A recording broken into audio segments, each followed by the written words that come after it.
So my name is Angela Yake. I welcome you all here this afternoon.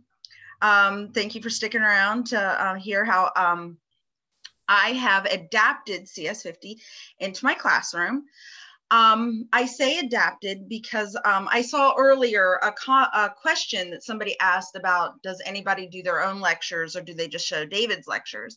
And I tend to watch David's lectures and then adapt for my classroom versus just showing the lectures. Occasionally I will show some of his lectures, but I know that especially when we're talking about incorporating students into the classroom, like holding numbers, there's not the same value of them watching other students hold numbers as if I give them the numbers and I try and have them do those activities like sorting themselves. So just a little bit of a background about myself. I do teach at a rural school. For 7 years prior to the school I'm at, for the 2020-2021 school year, I taught at a very rural K-12 school. And then this past year, I taught at what's called a career technology center, but predominantly it's considered an urban school. However, predominantly all the students that fill that school are actually from the rural community coming in and filling the spots in my classroom. The grades I'm going to focus on for this presentation are grades 10 through 12. My actual current class population are grades 11 and 12. And generally, the students that are taking my courses are students that do have an interest in computers, or they have an interest in AP courses in general. They're driven for the most part, to, even if they're not interested in necessarily computers, kind of finding out what an AP course is all about, because I have focused using CS50 as the AP course for CSP. The curriculum I am using is mostly the CS50 AP, occasionally the CS50X. I do meet with my students 5 days a week. Last year aside, last year was not a normal year. If you'd like specifics when we get a chance to talk about how last year was a little bit different, I'll address that. However, generally my class is 45-minute periods. This upcoming year with my new school, I actually have students every day for a 3-hour block. However, it's not my intention to teach the CS50 curriculum for the 3 hours. It will still be down to a 45 to 60-minute period for the CS50 curriculum, as I have other content I need to cover within the block. But it is a what's called a cybersecurity and computer networking block, just so you have some idea about what I do in my classroom. My personal background is I have been teaching for 16 years. I actually started teaching adults. I taught adults workforce readiness skills as far as using computers for productivity. And then taught for 6 years a high school computer science course at that rural school I mentioned before, moving on to the Career Technology Center that I'm at now. I did find CS50 on edX. I was actually preparing to take my computer science licensing test to be licensed to teach computer science in the state of Ohio, and was searching for some of the key terms that was supposedly on the test. I wanted to brush up on some of my skills, and found CS50 was able to help me do that. Previously, before CS50 and learning from CS50, I did have some CS experience. I was a programmer in Visual Basic for applications, predominantly helping organizations customize their databases for their small businesses. I had some HTML background, and I was a software test analyst. So I wasn't actually a programmer per se myself. I did a lot of technical writing before being a teacher. And so I kind of went through programs and told the programming team where there might be flaws that they might need to fix. So what I'm going to highlight today throughout my presentation is something that you've heard a lot about already today, is I'm going to highlight the CS Fair, T-shirt designs, Waffle Day, that's something new, the duck adoption, my spin on the rubber ducky, a puzzle table, puzzle day, and the hackathon. So I like to start my conversation. We've heard already from both David and Douglas about how the CS Fair at the end of the year is this like culminating event where students can share their project. And if you have not already been using some kind of share fair or CS Fair in your schools, if after today you're not encouraged to look into what that might look like in your school or your community, then I think that today will encourage you to do that. Because what I do is I actually start the year off talking about that CS Fair. I talk about it to begin the year with anticipation. So although this is the culminating event at the end, I talk about it from the beginning. I highlight to students that they are going to use this course to create, that this course isn't just about learning all of the things that I can teach them about computer science, but that they are going to be empowered to create their own thing at the end of the course. And I feel like that that's a really important part of the community aspect. As you can see from this picture, this is an image. Actually, I think it was taken by one of the CS50 staff members that came and visited our fair. And this is one of our first CS fairs. And you can see that at the tables with balloons, that is where different presentations are being shared. And then you see a lot of students around those tables, and those are actually like guests. You'll see different adults in the pictures. And many of those are teachers at our school, but some of them are also guests from the community. And that's what we do at the CS Fair. We invite the community, whether it be the community of other students, but other stakeholders and other classes to the fair to really get people excited about what we're doing in our computer science classrooms. And one of the things that I found, and one of the reasons I actually started using the CS50 classroom in my classroom, wasn't just that I loved all the resources and tools as far as the curriculum, but that I really gravitated towards a sense of community. As an educator, I felt like I really had a community of other educators supporting me. And as my students, they really were able to find a lot of different ways through both the activities we did and some of the things that we reached out to others in order to really like be excited about computer science, even if they were a little like unsure or intimidated. So when I said that my students are normally interested in computers, they don't really know what computer science is necessarily when they join the course. They're interested in computers. And a lot of the times their parents say, you need to take this class. But they're really unsure because they think, well, their interest in computers is that they like to play a video game, but they don't really know what goes on behind the scenes. So this is another image from the computer science fair that I had at my school. And I wanted to kind of highlight on this table that one of the things that we do is that each student makes a little like poster that has to describe, that just briefly describes their project to anybody that might be walking by. They name the project, there's their name, a graphic, and a description of their project. And as simple as that is, it gets them to thinking before the presentation about what is your project about. But as we know in like 2020, as I prepared students to be really excited about the fair, we had to migrate to a virtual fair. And this is just an image of my students on a Zoom call. This Zoom call had other teachers from the school that actually joined our Zoom call. Parents joined the Zoom call, and the students were able to present their projects.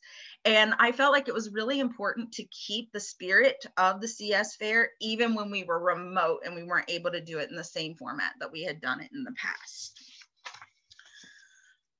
One of the things that I bring to my CS Fair are these photos. And these photos are once again something that was taken from CS50 events. If you've ever actually been live at one of the CS50 events, I'm assuming, I don't know for sure, that they're continuing to do some of these photo booths, but it was one of my favorite things to do as a participant is to have this photo booth. And what makes the photo booth for my students so much fun versus just somebody going around and taking photos is they get to grab their collection of individuals that they want to be in a photo with. They get to press the little foot pedal. I set it up with a foot pedal and a DSLR camera.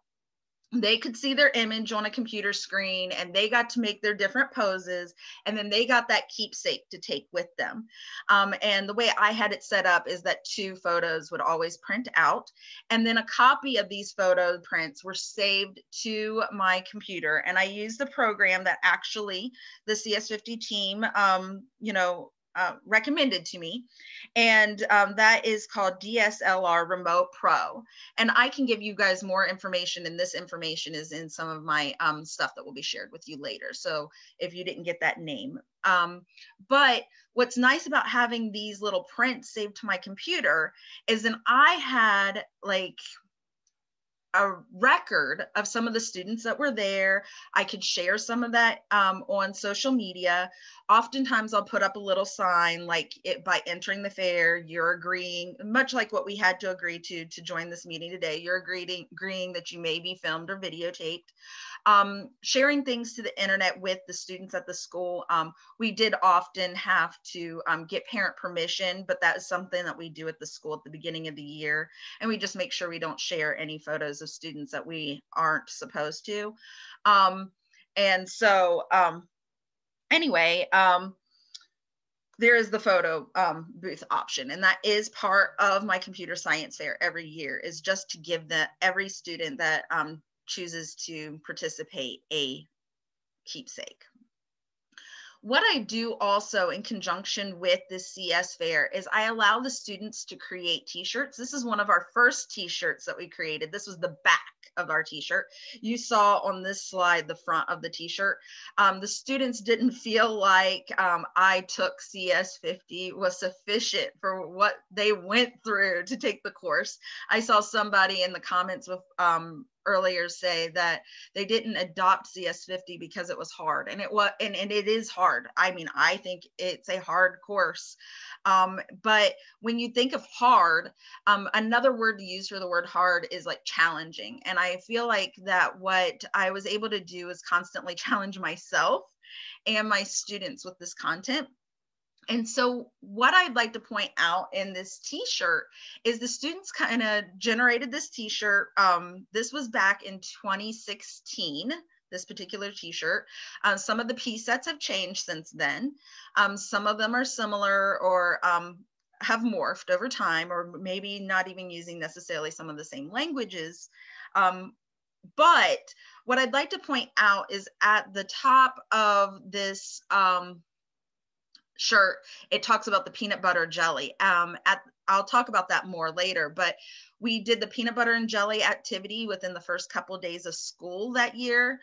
But Skittles and Caesar were some of the projects that we did, and the students really grabbed onto this sense of community, as in at the CS fair, we had Caesar salad, we had Skittles in a bowl, and we had salad, and there was somebody that monitored the table, and there was this large bowl of Caesar salad, and most students didn't really get it that were attending the fair, but that was something very important to that particular group of students, was to kind of connect as much as they could in the fair to share what they had experienced throughout the year. And so this was an example of the t-shirt they made. I always let students either design a t-shirt or I design a t-shirt, and we try and get sponsors to sponsor our t-shirts so that they also have that sense of community. And it's also a great opportunity to kind of promote my course for the next year.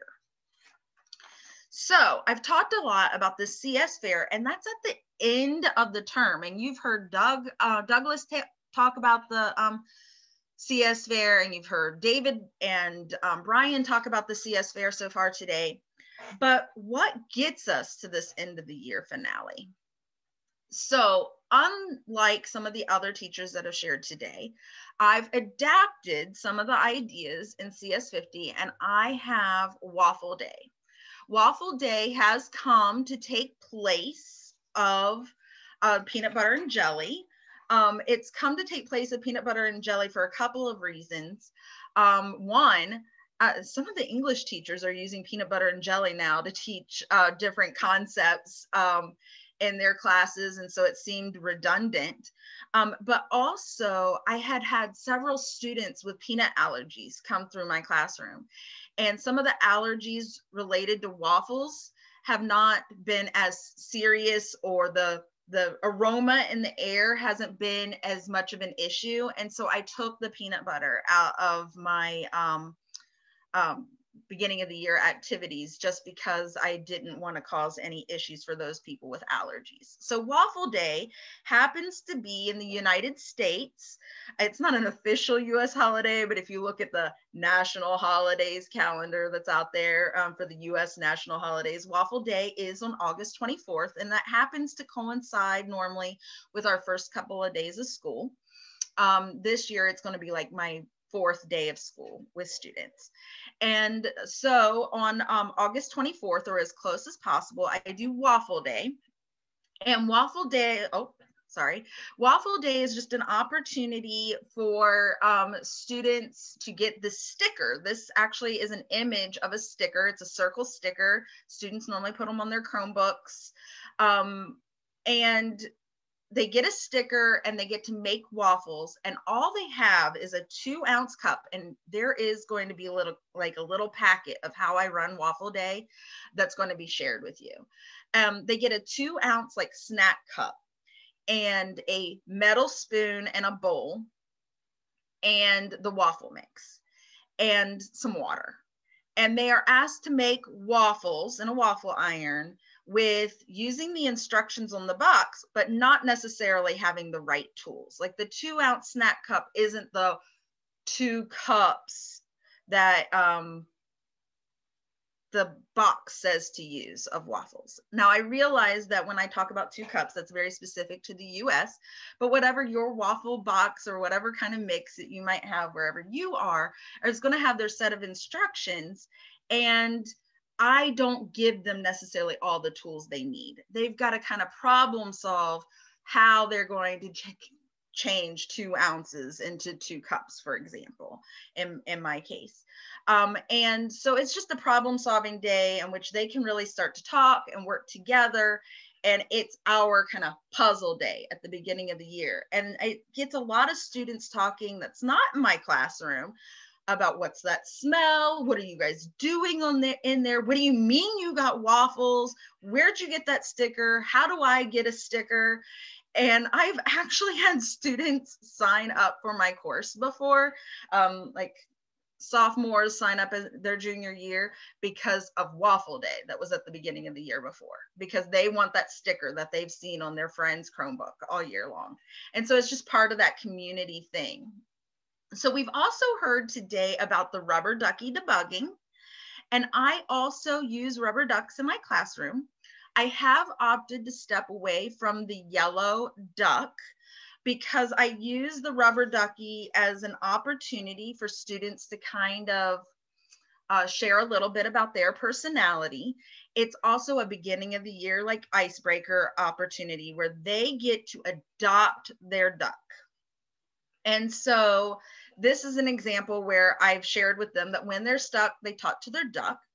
One of the things that was really important for us this year is that students really we were in class 2 days a week, but even when we were in class, they were more than 6 feet apart, and they were not really allowed to conjugate together. They weren't able to loiter. They weren't able to work in groups. We had to stay at our individual workstations when they were in school.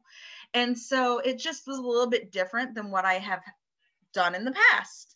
And so where I really highlighted the duck this year was as an opportunity for students to be able to have a conversation, not just about their code, but when they were feeling a little bit lonely, or when they had to go at home the other 3 days of the week and they were wanting to feel that sense of community, they were able to take that duck with them, and they were able to feel that sense of community. And oftentimes they would share or take pictures of their duck in different environments. This is actually in the classroom, but I would get pictures sometimes of ducks sitting on their desk at home, or they would share with me how they had used their duck to solve other problems in other classes, not just their computer science classroom.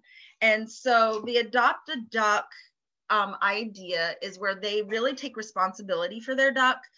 It is an employability thing in my classroom where they get points. I'm required at my school to give students 10% of their grade is employability, whether they're there on time, whether they're in their uniform, because we have uniforms at our school. And so I added to their employability if they had their duck with them. Are you prepared for class? You're not prepared for class if you don't have your rubber ducky. And so anyway, by adopting the duck at the beginning of the year, naming the duck and really making that duck part of their learning process really gave students an opportunity to, I don't know, really see it as a tool and not just a toy. So in the spirit of the idea of what we have heard so far today about Puzzle Day, is I also have a puzzle table, and sometimes that puzzle table will morph throughout the year with different kinds of puzzles. Sometimes it's just a jigsaw puzzle. Maybe it's one of those game of 15 puzzles and several of those sitting on the desk. Sometimes there's just a variety of different puzzles. Maybe it's a Rubik's Cube. And I have on the puzzle table this opportunity for students to solve puzzles. And it's not necessary, it's like always there. The puzzle table is always there. And it's an opportunity for students to get up from their computer workstation, go to the puzzle table, and on the years in which they are allowed to be closer than 6 feet apart, as you can see in this image, they're able to maybe talk, solve some problems. Maybe they'll even talk about the problem set they're trying to solve, but maybe it's when they get frustrated. And I've used this as an opportunity to kind of really create that startup atmosphere that I feel like comes along with CS50. That idea where you get up, you can play a game, but it keeps you engaged in your work experience, but you're not feeling like you have to sit at your computer. You get kind of like that little bit of a brain break, or you get to relieve your eyes from looking at the computer screen. And oftentimes what will happen is students will go over, they may talk to another student, or they'll work on the puzzle, they'll put some pieces together. And then all of a sudden I'll watch a student jump up and say, oh my gosh, I figured it out. And they'll run back to their computer and they'll continue working on like their piece set.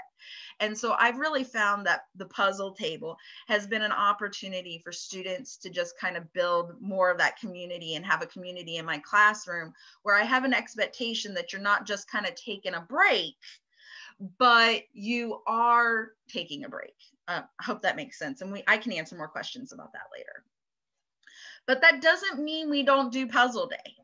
So Puzzle Day, I don't generally start the year off with Puzzle Day, as they have talked about throughout the other CS50 individuals. I normally do Puzzle Day the first week, second week in December. It normally coordinates with the CS Ed Week.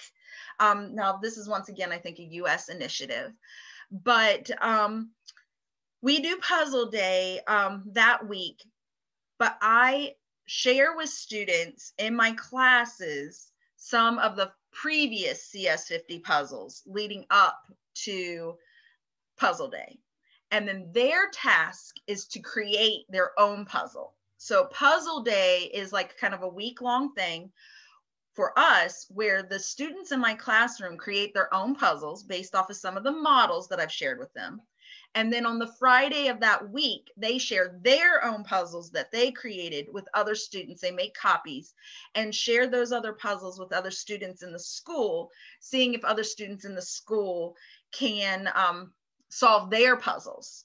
And what I will do is I will tell students throughout the school, we'll make an announcement.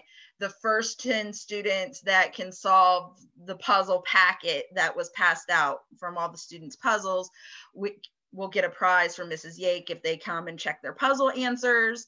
And fortunately, I've had really good support from other teachers and other classrooms where students have been allowed to work on their puzzles, or oftentimes you'll look down at lunch and students are working on puzzles. And that's creating this camaraderie amongst my students that got to create the puzzles. And it's kind of engaging students that aren't in my classroom on what's this all about. And they're going to Mrs. Yake's classroom, they're stepping in, they're seeing some of the things in my room if they've not been in my room ever before. And they're maybe earning themselves a little candy bar, or maybe a stress ball, or their own rubber ducky, or a different variety of prizes that I might pass out on that week associated with our puzzle day. So once again, another way I've adapted the course. Now, the hackathon. I think the hackathon's very, very important to our end of the year computer science fair. We started talking about the end of the year computer science fair, but how do we get there? And so much like Douglas said, I do have a connection with a local university that's not too far, and their students, their club members for that university will help attend our hackathon and help students get started or launch their final project. So that's normally the kickoff of their final project. We actually do this about a month before the create task is due. So when I've done this CS fair, I actually started the CS fair the pilot year of AP CSP. And so there was no create task that students had to do. But since then, I've just connected it with the create tasks that they have to do for CSP. What this does for students by having the CS fair and hackathon is the students not taking the AP test, because not all of my students are required to take the test, is it gives them a reason to care about that final project because they're going to be sharing it with others. So it's amazing. We have generally done this hackathon on a Sunday. As David talked earlier about the 7 to 7 at the college level, or at a high school where they did the 10 a.m. to 2. We normally do it on a Sunday from about 3 to 7 with the college students. And they just, how do I get them to come in on a Sunday? Probably because they want to, but I entice them with all this food. I bring in a lot of snacks, and they know that they're going to get some junk food and some pizza and some time to connect with some of their friends outside of the regular school day. And it's actually been very well attended. So that kind of brings me back to, that actually brings me towards the end of my presentation, which I knew was not going to be an entire hour, because I was hoping that we would be able to have some time to share. I know that's built in later in the afternoon, but this is a group of students. And I would like to talk to you just a little bit about this picture. Once again, you see that students are wearing T-shirts. These T-shirts were actually, most of these T-shirts were actually this particular year, I think this was the 2017 school year, was actually funded by Microsoft that year. They sent us some T-shirts. Yeah, you can see Microsoft on the T-shirts. And so the students that have various T-shirts, and it may be a little bit hard to see because some of them are hiding. The ones that say code like a boss were the students that were actually in the CS50 course. And then the ones that were in the For the Win are like junior high students that were in the middle school, like computer, like fundamentals course. And then you see a couple of students that say, I code, what's your superpower? And they were actually students that were in a computer science club. And so they all kind of had their own community, you know, t-shirt, where everybody had t-shirts, but then students were able to really like feel part of their own individual community within the large community of the computer science fair. One other thing, I don't think it made it into this slideshow because I had manipulated a little bit of the PowerPoint, but not this PDF. One other thing that I do is at the computer science fair, I do play music. I have the balloons, we have tablecloths on the tables, and I play music, really creating that atmosphere of kind of like a party. But what I've done also in the classroom is I happen to have a Spotify premium account.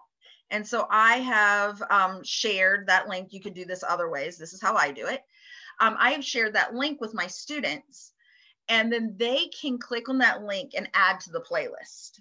And so we play that playlist in the classroom when we're working individually. So instead of everybody putting in their headphones and kind of working on their own, and sometimes they do that. But if we want to listen to music and we're at a point where they're not getting lecture and they're working on assignments, we play the class playlist. And that's another way that I have brought some community into my classroom, because students have been able to feel like that they are part of some of that music. So even though it's not their own playlist, it's not my playlist, it's their playlist as a class. And that's worked very well for my class. Of course, I tell them that it's school appropriate music. I put some guidelines. Sometimes some songs might slip through that maybe shouldn't, and I have to remove them from the playlist. But it's just all about really creating this positive community for the students.